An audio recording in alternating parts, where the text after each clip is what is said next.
Hello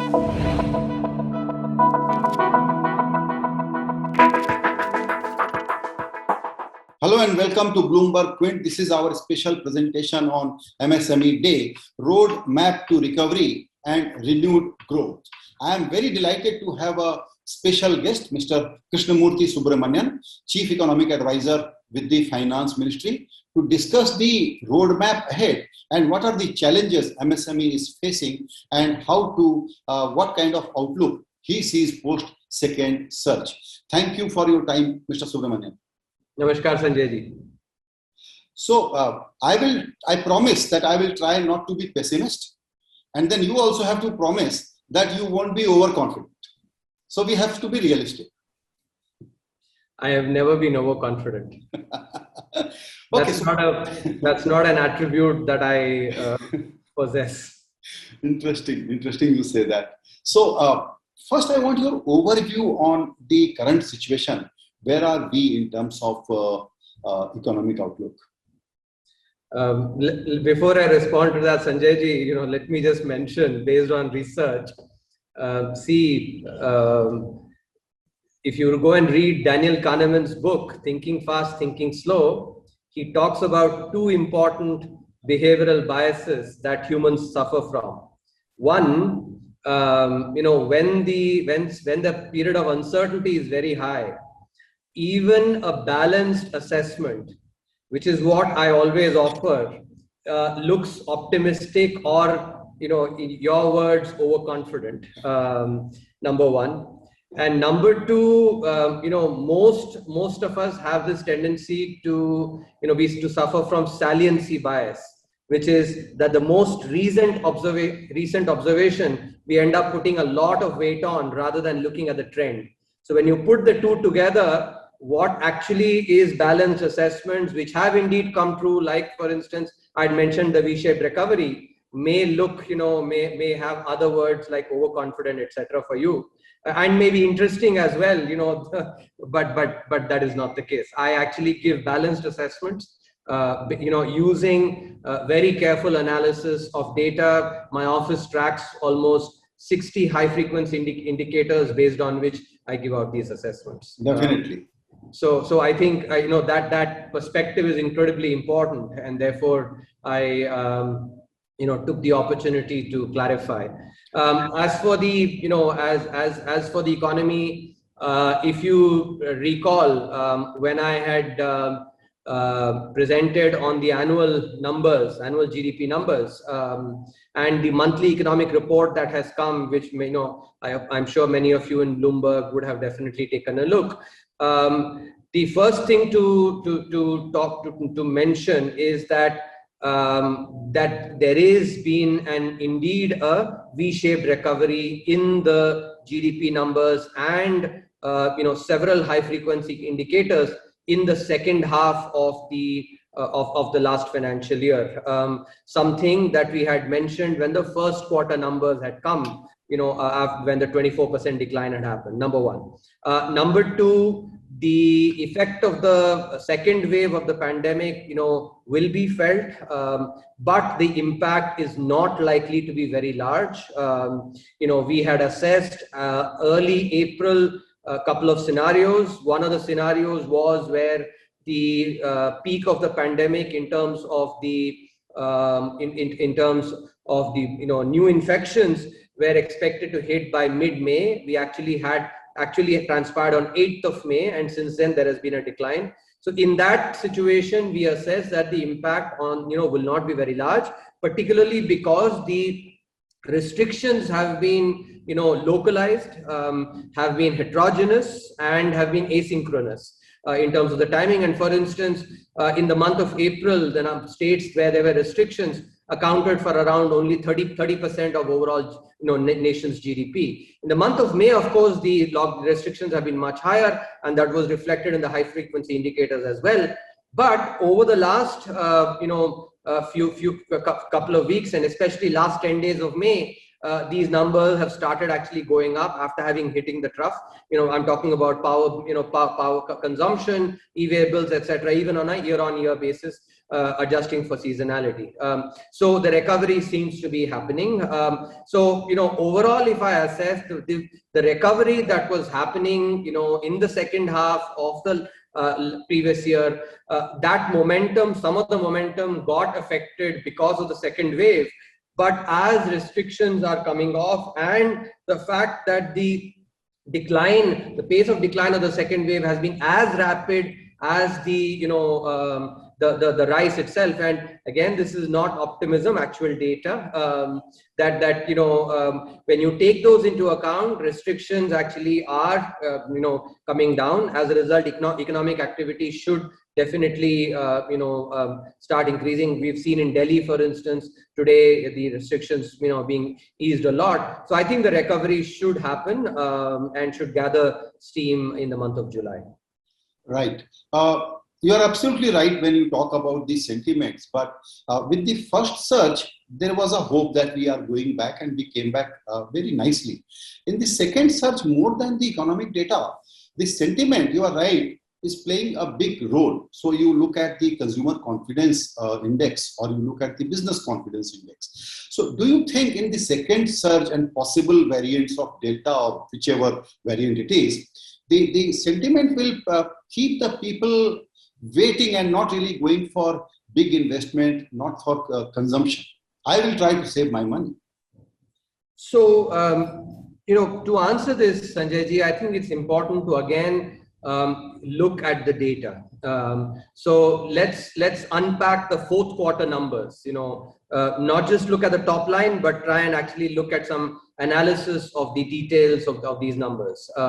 So as we all know, there was a significant emphasis on capital expenditure, especially on construction activities.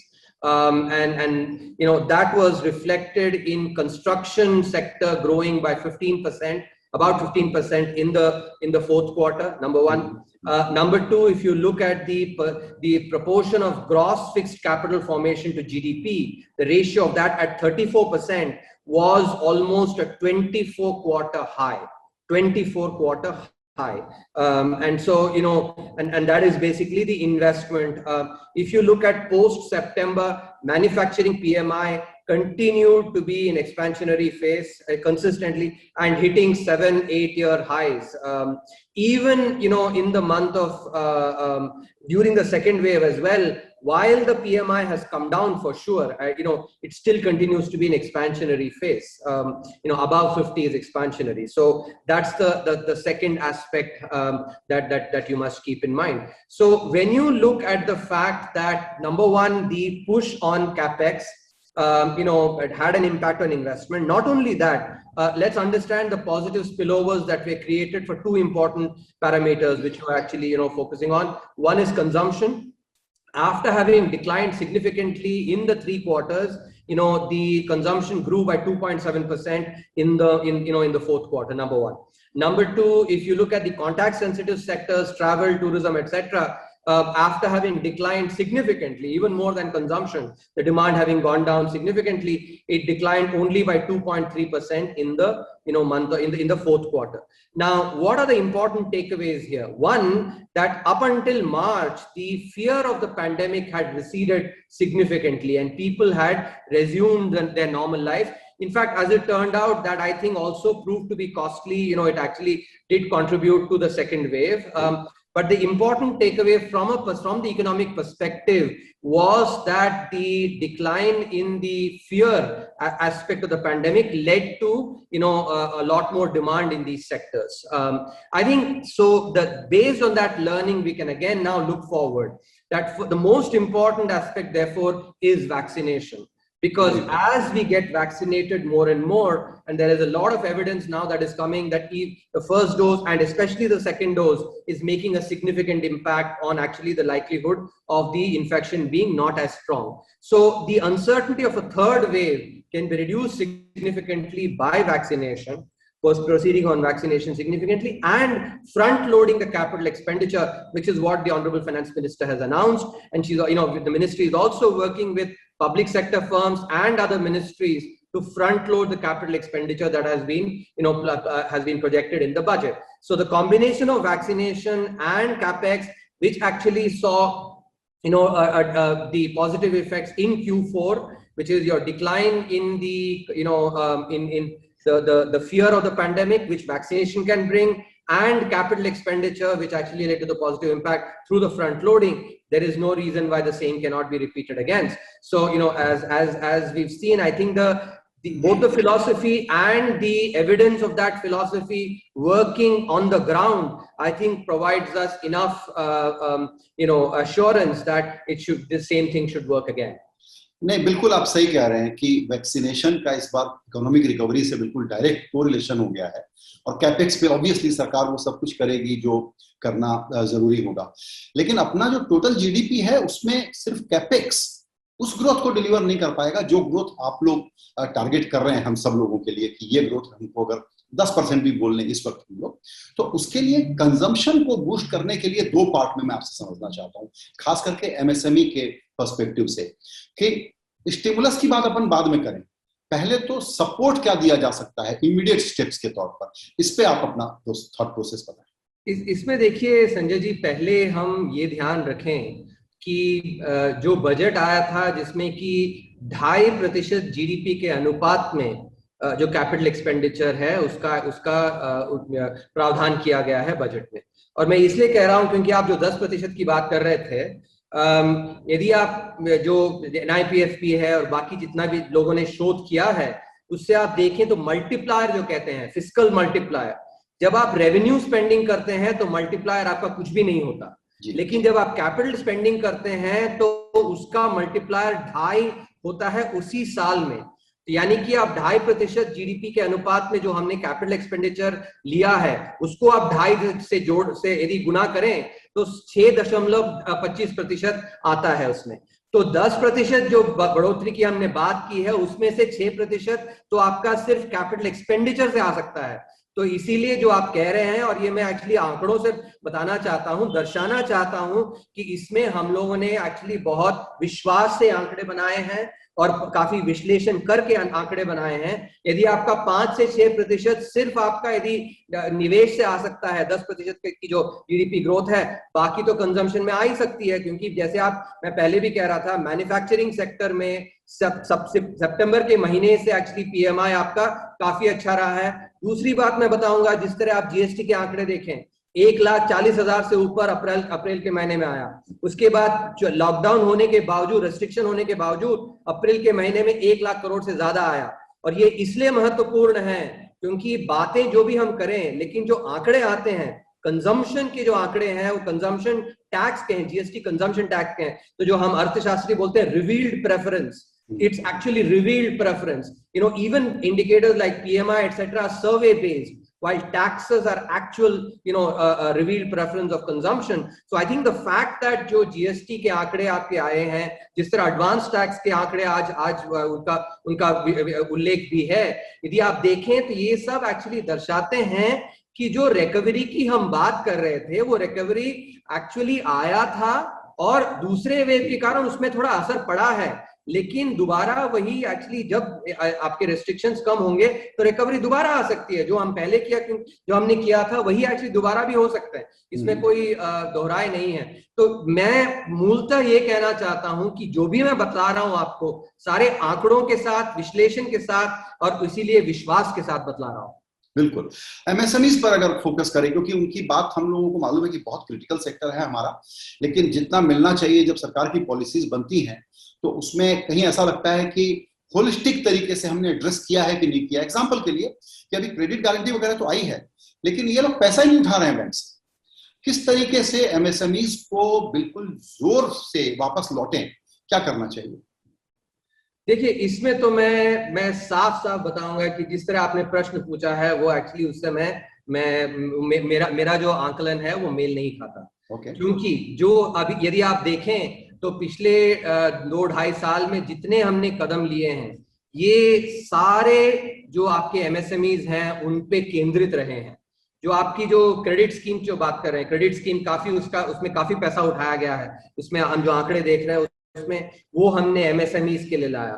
क्यों? क्योंकि बड़े company, हमने ये विश्लेषण लगाया था कि बड़े कंपनियों पे उतना असर पड़ेगा नहीं, लेकिन छोटे कंपनियों में पड़ेगा, इसीलिए एक क्रेडिट स्कीम एमएसएमई की थी। इसके अलावा रिफॉर्म्स पे देखें, जो हमने जो एमएसएमई के जो डेफिनेशन है उसको जो चेंज किया, इसलिए चेंज किया ताकि एमएसएमई जो है, कंपनी जब एमएसएमई बढ़ती है तो सबसे बड़ा फायदा होता है उसके प्रमोटर को। जो कंपनी 100 करोड़ की टर्नओवर कर रही है वो जाके 500 करोड़ की करने लगे तो देश को तो लाभ होता ही होता है, लेकिन सबसे पहला लाभ उसके प्रमोटर को आता है। तो एक्चुअली जो ड्वार्फिज्म जो कहते, जो बौनेपन की जो एक स्थिति थी पिछले 70 वर्षों में, जिस तरह के हमने जो पॉलिसी लाए, उसके कारण जो बौनेपन की जो स्थिति थी हमारे एमएसएमईज में, उसको हटाने के लिए हमने ये डेफिनेशन का चेंज किया है, ये नंबर 1। दूसरा, जो लेबर रिफॉर्म्स के कारण, लेबर के कारण काफी एमएसएमई को बहुत दिक्कत होती थी। जो कंप्लायंस है, उनको कंप्लायंस की काफी कठिनाई होती थी, और लेबर लाने के लिए उसमें जो एक्चुअली उसमें भी कठिनाई, तो लेबर रिफॉर्म्स हम लाए हैं। तो यदि ये सब देखें तो इसी तरह जो हम जो पीएलआई स्कीम है, और एक्सपोर्ट्स आप देखें, अभी जो आईआईपी के नंबर आए हैं, आईआईपी के नंबर काफी अच्छे आए हैं, और हालांकि ये जो 134% की जो बढ़ोतरी है वो एक कम लो बेस से है, तब भी यदि आप महीने दर में देखें तब भी जो आईआईपी के आंकड़े हैं वो एक्चुअली पिछले 5 महीने से बढ़ रहे हैं। तो ये इसलिए आए हैं क्योंकि एक्सपोर्ट्स में, निर्यात में काफी अच्छा एक परफॉर्मेंस आया है, जो कि एमएसएमई ज्यादा करती हैं। तो हमारे जो पॉलिसीज जो हमने वो केंद्रित रहे हैं इसी बात पे कि हम एमएसएमई को सपोर्ट करें। और ये इसलिए क्योंकि ये भी आप देखें तो जितने हमारे जो जैसे मैं खुद एक बहुत साधारण परिवार से आता हूँ, इसीलिए जो साधारण लोगों की जो कठिनाई होती है उन कठिनाइयों को मैं अच्छी तरह समझता हूँ। तो बड़े लोगों को उतनी कठिनाई होती नहीं है, लेकिन छोटे लोगों को होती है, और वो मैं अच्छे से समझता हूँ। इसीलिए सारे जो हमने पॉलिसी लाए हैं इसी पे केंद्रित रहे हैं। नहीं, बिल्कुल ठीक कहा आपने कि इस बार एक्सपोर्ट एक बहुत सिग्निफिकेंट रोल प्ले कर रहा है, और एमएसएमई उसके पीछे बहुत बड़ा रोल प्ले करते हैं। तो ऐसा कुछ इन लोगों के लिए इरादा कि इनको और बूस्ट करने के लिए कोई नई स्कीम अगर आप लोग अनाउंस करने वाले हैं, क्योंकि जनरल स्पेकुलेशन क्या है कि एक बड़ा ये स्टिमुलस पैकेज आने वाला है। देखिए, पीएलआई स्कीम जो लाए हैं, पीएलआई, ये प्रोडक्शन लिंक्ड इंसेंटिव्स, ये एक बहुत अहम स्कीम है एक्सपोर्ट्स के लिए। और जो बढ़ोतरी हो रही है मैन्युफैक्चरिंग में, क्योंकि इसके पहले जो स्कीम थी उसको यदि आप देखें तो एमईआई की जो स्कीम थी उसमें वृद्धि होने के लिए कोई उसमें इंसेंटिव नहीं होती थी, लेकिन जो प्रोडक्शन लिंक्ड इंसेंटिव है इसमें वृद्धि करने के लिए इंसेंटिव दी जा रही है, जो कि मैं जो बात में पहले भी बता रहा था कि जब एक एमएसएमई बढ़ती है, उसकी टर्नओवर 100 करोड़ से 500 करोड़ पहुंचती है, तो उससे देश को तो जरूर लाभ होता है। कैसे लाभ होता है? टैक्स ज्यादा आती हैं, नौकरियां बनती हैं, लेकिन सबसे पहले वो जो लाभ है वो प्रमोटर को पहुंचता है। तो इसीलिए जो पीएलआई स्कीम हम लाए, हमने उसको एक्चुअली बढ़ोतरी के लिए, टर्नओवर की बढ़ोतरी के लिए इंसेंटिव दिया है। ये बहुत अच्छा काम भी कर रहा है। तो ये जो इतने सारे जो स्कीम्स हैं इनको चलने दीजिए, इनका सारा अभी जो बेनिफिट है, काफी बेनिफिट आएगा। अभी तो बहुत, मतलब जो कहते हैं कि ये तो अभी हमने मतलब ट्रेलर देखा है इसका, अभी तो इसके पूरे बेनिफिट्स की मूवी बाकी है।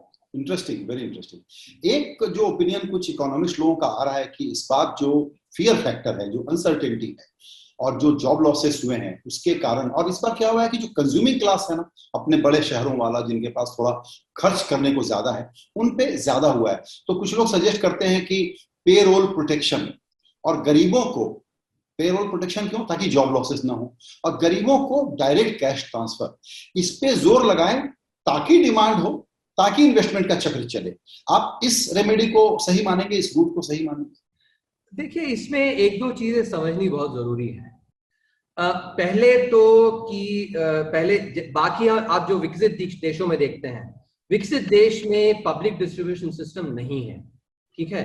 तो इसीलिए जब उनको जो नेसेसरी आइटम्स है, खाने की जो पदार्थ है, उनको देना पड़ता है, तो उनको डायरेक्ट बेनिफिट कैश ट्रांसफर्स देने पड़ते हैं। लेकिन हमारे यहाँ पे पब्लिक डिस्ट्रीब्यूशन सिस्टम है, इसीलिए उसमें जब हम प्रावधान बढ़ा देते हैं, जैसे कि हमने अभी किया है गरीब कल्याण योजना में, उसको अभी दिसंबर तक उसको एक्सटेंड किया गया है। तो उसमें जो सिर्फ हमारा उद्देश्य ये है कि जो एसेंशियल आइटम्स हैं वो लोगों तक पहुंचे। वो भले एक्चुअली कैश में पहुंचे या फिर एसेंशियल आइटम्स, हमारे पास पीडीएस है, उसका हम इस्तेमाल कर रहे हैं। और इसमें मैं एक्चुअली जो अंतर है वो बतलाना चाहता हूँ कि काफी सारे कई बार लोग एक्चुअली जो है विकसित देशों में देख के ये बातें करते हैं। तो इसमें आप देखें तो अमेरिका में जैसे खाने पीने के लिए जो जो जो कैश ट्रांसफर्स दिए गए, वो कैश ट्रांसफर वो एक्चुअली चेक प्रिंट किए गए, चेक उसके बाद फिर प्रिंट करके उनको लिफाफों में डाला गया, पोस्ट ऑफिस में भेजा गया, उसके बाद घर के उनके हाथ में पहुंचा, वो जाके एटीएम में डाले। हमने एक्चुअली डायरेक्ट ट्रांसफर जो है जनधन, आधार, मोबाइल के थ्रू उसको कर दिया। तो अभी भी जो एम्फेसिस हुआ है जो आपके एसेंशियल आइटम्स हैं वो तो दिए जा रहे हैं। दूसरी बात ये जो मैं काफी सारे जो वल्नरेबल क्लासेस हैं उनमें कैश ट्रांसफर्स अभी भी हो रहे हैं, जो आपके विडोज हैं उन सब वो एक्सटेंड किया गया है। तो ये सब हमको मिला के देखना है, न कि हम बांट के देखें, सब मिला के एक्चुअली इसमें और जो ECGLS स्कीम जो है उसको भी काफी एक्सपैंड किया गया है। जो नए मैंने पूछा क्योंकि वो लिक्विडिटी के लिए जो है बहुत महत्वपूर्ण है, तो उसको एक्सपैंड किया गया है। तो ये जो हम सिर्फ एक तरह की जो बातें हैं उसमें करते रहते हैं, वो एक्चुअली एक मूलतः लेकर सबको मिला जुला के हमें विश्लेषण करना चाहिए। सही कहा आपने कि आप लोगों ने ये ECGLS को जो एक्सटेंड किया उसी वजह से एक्सपेक्टेशन है इस बार कि, या आइडिया समझ लीजिए अगर एक्सपेक्टेशन ना भी कहें तो, कि क्या हम लोगों को जॉब प्रोटेक्ट हो, इसके लिए पेरोल प्रोटेक्शन के तौर पर भी कोई गारंटी स्कीम लानी चाहिए सरकार।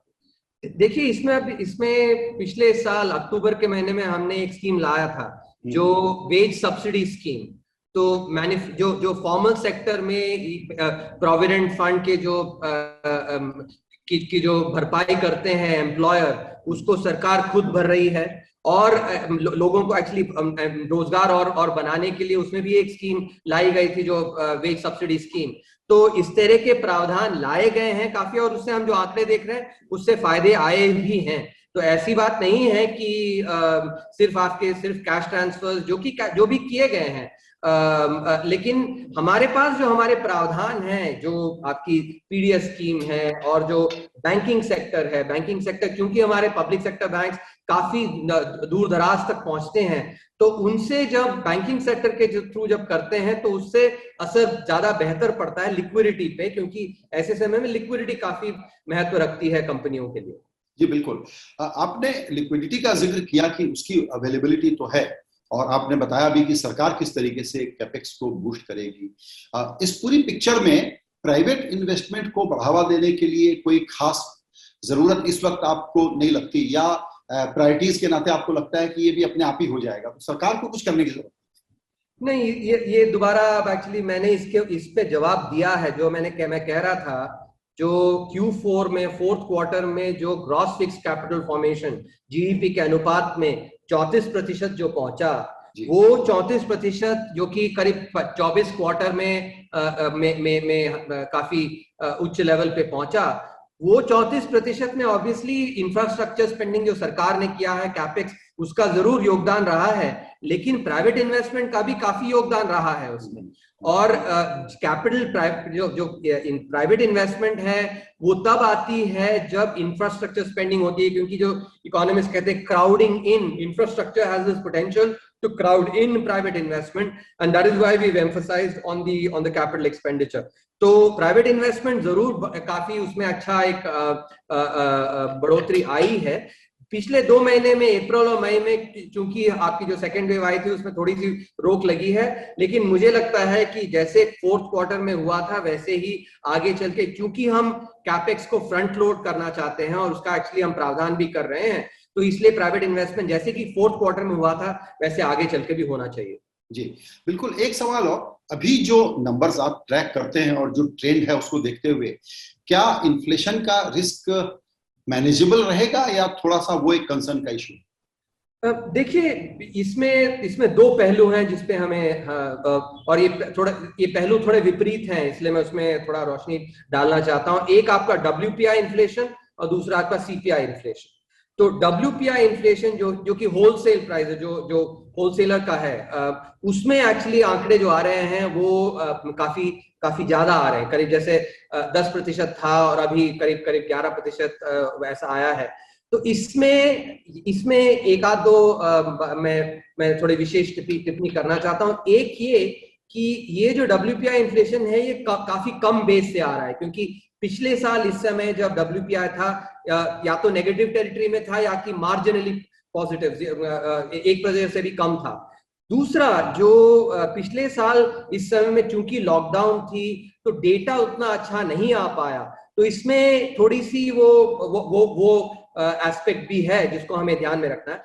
इसके विपरीत जब आप CPI इन्फ्लेशन में देखते हैं, CPI इन्फ्लेशन में कमी आई है क्योंकि फूड इन्फ्लेशन आपकी कम हुई है, लेकिन मैं 1-2 महीने और अभी उसमें एक्चुअली ध्यान रखूंगा CPI इन्फ्लेशन में, क्योंकि पिछले बार जब हमने देखा था, जब आपके लॉकडाउन हुए थे जिससे कि सप्लाई में रुकावटें आई थी, उससे फूड इन्फ्लेशन बढ़ी थी। तो इसलिए जो मई के महीने में जो रिस्ट्रिक्शंस थे उसका क्या असर आता है वो हमें ध्यान से भी देखना है 1-2 महीने के लिए। यदि मेरा अनुमान है ये जो समय है 1-2 महीने, CPI इन्फ्लेशन यदि बहुत ज्यादा बढ़ता नहीं है तो मेरा यह अनुमान रहेगा कि इस साल में इन्फ्लेशन जो है रेंज बाउंड रहेगा। कंज्यूमर इन्फ्लेशन की बात कर रहा हूं, उसमें उतना चिंताजनक स्थिति नहीं होगी। ये आगे के 1-2 महीने एक्चुअली फूड इन्फ्लेशन को हमें ध्यान से रखना है, क्यों देखना है, क्योंकि रिस्ट्रिक्शंस के कारण जैसे पिछले बार हुआ था वैसा होगा क्या, ये हमें देखना है। जी बिल्कुल। एक आखिरी क्वेश्चन और आपसे, और वो इस बारे में कि क्योंकि 1 महीने पहले हम लोगों को लग रहा था कि जो बजट के नंबर थे, और इस बार का बजट बहुत ही शानदार था एम्बिशंस के मामले में, तो लगा कि ये सारे नंबर अब गड़बड़ हो जाएंगे क्योंकि सेकंड सर्ज आ गया है, थर्ड का पता नहीं आ सकता है। तो उन अनसर्टेनिटीज की वजह से बजट के नंबर को होल्ड कर पाना मुश्किल होगा। एक रियलिस्टिक प्रॉब्लम है, कोई मतलब उसमें क्रिटिसिज्म की बात नहीं है। अब जहां हम खड़े हैं उसमें एक व्यू ये है कि शायद ये क्वार्टर गड़बड़ हो रहा है, दूसरे वाला अगर ये गड़बड़ होगा तो उन नंबरों पर फिर एक क्वेश्चन मार्क आ जाएगा। आपके असेसमेंट से लगता है कि ये क्वार्टर अगर संभल गया तो बजट के नंबर भी वही डिलीवर हो जाएंगे जो आप लोगों ने प्लान किए? तो इसमें 2-3 पहलू हैं जिसको समझना जरूरी है संजय जी। पहला, ये क्वार्टर जो है गड़बड़ाएगा किसके मुकाबले, जो हमारा अनुमान था इस क्वार्टर के लिए, लेकिन तब भी ये क्वार्टर में वृद्धि अच्छी आएगी पिछले साल के मुकाबले। हाँ, ये जरूर है कि यदि ये जो 2 महीने रिस्ट्रिक्शंस और मई के महीने में जो रिस्ट्रिक्शंस लगे वो नहीं लगे होते तो और अच्छी वृद्धि आती, लेकिन वृद्धि जरूर आएगी। पहली बात। दूसरी बात ये कि शायद हमने इस तरह इसको आर्टिकुलेट नहीं किया था, लेकिन हम काफी कंजर्वेटिव थे बजट एस्टिमेशन में। और शायद अब यदि मैं जब देखता हूं तो शायद इसलिए कंजर्वेटिव थे क्योंकि पैंडेमिक आपका जो महामारी है वो अभी तब खत्म नहीं हुआ था। तो इसीलिए यदि आप देखें तो जो GDP ग्रोथ के जो आंकड़े बजट में लिए गए हैं वो 10.5% थे, जबकि आपके फिच हैं, IMF हैं, बाकी कितने सारे लोगों ने कहा 12.5-12.8% तक की वृद्धि आएगी। काफी लोग बहुत थे और बढ़ चढ़कर आंकड़े लगा रहे थे, लेकिन उस बजट में सिर्फ 10.5% लिया गया, क्योंकि थोड़ा एक सहमी थी कि कह नहीं सकते किस तरह आएगा।